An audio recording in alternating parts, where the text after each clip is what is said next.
When I came into office, I inherited a deal that President Trump negotiated with the Taliban. Under his agreement, U.S. forces would be out of Afghanistan by May 1, 2021, just a little over 3 months after I took office. U.S. forces had already drawn down during the Trump administration from roughly 15,500 American forces to 2,500 troops in country. And the Taliban was at its strongest militarily since 2001. The choice I had to make as your president was either to follow through on that agreement or be prepared to go back to fighting the Taliban in the middle of the spring fighting season. There would have been no ceasefire after May 1. There was no agreement protecting our forces after May 1. There was no status quo of stability without American casualties after May 1.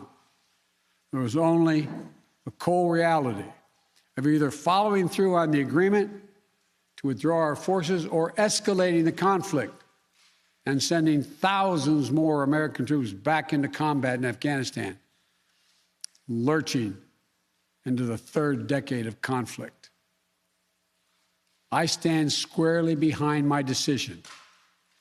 After 20 years, I've learned the hard way that there was never a good time to withdraw U.S. forces.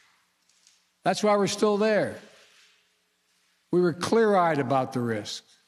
We planned for every contingency, but I always promised the American people that I would be straight with you. The truth is, this did unfold more quickly than we had anticipated. So what's happened? Afghanistan political leaders gave up and fled the country. The Afghan military collapsed, sometime without trying to fight. If anything, the developments of the past week reinforced that ending U.S. military involvement in Afghanistan now was the right decision.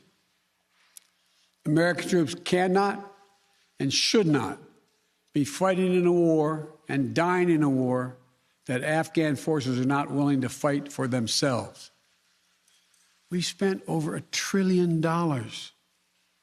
We trained and equipped an Afghan military force with some 300,000 strong, incredibly well equipped, a force larger in size than the militaries of many of our NATO allies. We gave them every tool they could need. We paid their salaries, provided for the maintenance of their Air Force, something the Taliban doesn't have. Taliban does not have an Air Force. We provided close air support. We gave them every chance to determine their own future. What we could not provide them was the will to fight for that future.